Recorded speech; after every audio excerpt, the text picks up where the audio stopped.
এরকম যদি কোনো অভিযোগ থাকে তো সে ব্যাপারে আমরা এটার ব্যাপারে ব্যবস্থা নেব।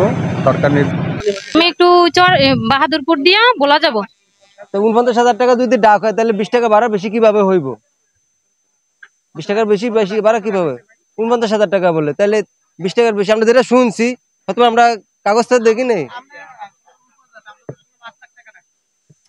আমরা তো শুনছি ৪৯,০০০ টাকা ডাক সময় সবসময় লোক হয়, কিন্তু এখানে কোনো যাত্রী ছাউনি বা থাকার মতন মহিলা পুরুষের কোন স্থানে এই জায়গা নাই। এই জায়গায় সবচেয়ে আগে হইলে একটা যাত্রী ছাউনি থাকতে হইব, এরকম জায়গার একটা স্থান থাকতে হইব, তাইলে ভাড়া হইব, ভালো হইব, খুব ভালো হইব। আর ভাড়া এখান থেকে ওভার ৪০ টাকা করে নেওয়া নেওয়া হয়, যাইতে ৪০ আইতে ৪০। ৩০ টাকা না, আমি রেগুলার ৩০ টাকা নেই আমার তো। যাত্রী হ্যাঁ, অন্য যাত্রী করতেন তো কত নেয় তো না, বেশি নিতে আমি দেখিনি। হয়তো ৩০ টাকা করে নিল। আজকে কত করে নিছে?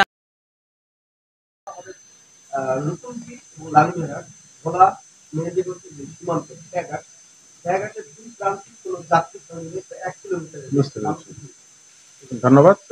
আমরা রোকন্দি সাজিবেরি এবং লালমিয়ার হাট, এই হাটে আমরা দ্রুতই একটি যাত্রী ছাউনি স্থাপন করব এবং ওই ঘাটে যাওয়ার জন্য যে রাস্তা আছে সেই রাস্তাটির পাশে কোনো মাটি নেই, এটা আমরা লক্ষ্য করেছি এবং ওখানে দুই পাশে মাটি দেওয়ার ব্যবস্থা করব এবং দ্রুতই যাতে একটি সরকার নির্ধারিত মূল্যে যাতে একটি চার্ট ওখানে টানিয়ে দেওয়া হয়, এজন্য ব্যবস্থা নিচ্ছি আমরা। ইজারাদার বা আপনার ভাড়া বেশি নেওয়ার অভিযোগ আছে, ৩০ টাকার পরিবর্তে ৪০-৫০ টাকা। এরকম যদি কোনো অভিযোগ থাকে তো সে ব্যাপারে আমরা এটার ব্যাপারে ব্যবস্থা নেব। সরকার নির্ধারিত ভাড়ার উপরে ১ টাকাও বেশি নেওয়ার কোনো সুযোগ নেই।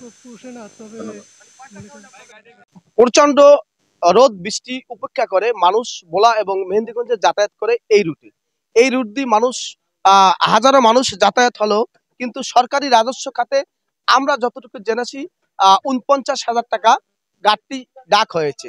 আবার অন্য একটি সূত্রে জেনেছি ৮ লাখ টাকা উপজেলা নির্বাহী অফিস এই ঘাটতি ডাক দিয়েছে।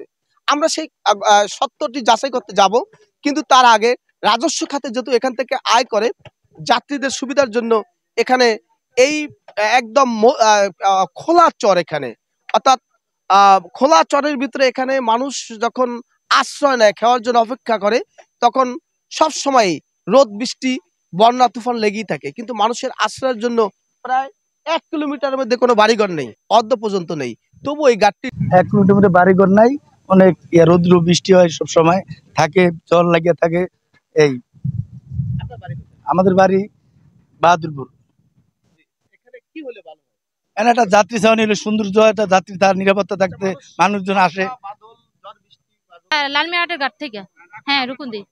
এখন ওই যে এই জায়গায় নাইমা তারপর বাহাদুরপুর রুকুন্দি ঘাট থেকে উঠছি, বাহাদুরপুর চরে নামবো, এই জায়গা দিয়ে বলা যাব। সুমি বেগম।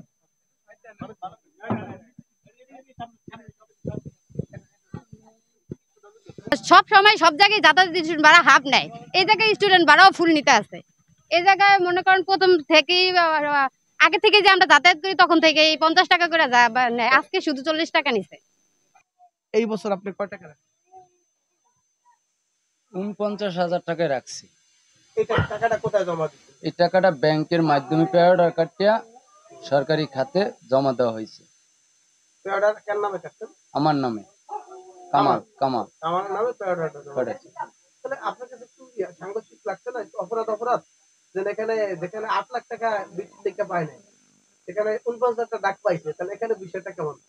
এখানে বিষয়টা হয়েছে আপনার দীর্ঘদিন আমি মানে যে এলাকার মাইসে বলছে আপনি খাওয়া পাইলে আমাকে একটু সুবিধা হয়, যাতায়াতের জন্য থানার স্টাফ, ইউনিয়ন অফিসারের লোক যাওয়া আসা করে, ভোলার যাতায়াতের জন্য আপনার ট্রলার পারবেট এবং মানে বন্যা বাতাসের জন্য অনেক সুবিধা হয়।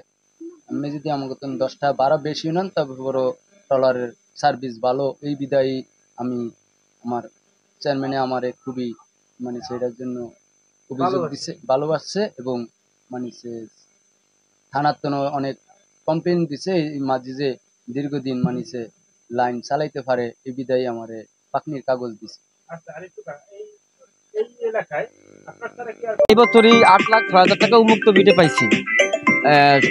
ব্যাট ট্যাক্স সহ পরে 10.5 লাখ টাকার কাছাকাছি এটা গিয়ে আমার পড়ছে, কিন্তু ওই মাজির সার্টিফিকেট চেয়ারম্যান নিজামুদ্দিন আহমেদ দেয় নাই, এই কারণে আমি এইটা পাই নাই। সরকার এই প্রায় 9 লাখ টাকার মতন রাজস্ব খাত থেকে বঞ্চিত হয়েছে। এটা আজকে 3-4 বছর পর্যন্ত, 4-5 বছর পর্যন্ত নিজামুদ্দিন আহমেদ একক লোকের দেয়, তার একক সিদ্ধান্তের কারণে এইটা এক লোকই বহন করে, এবং সে এটার তো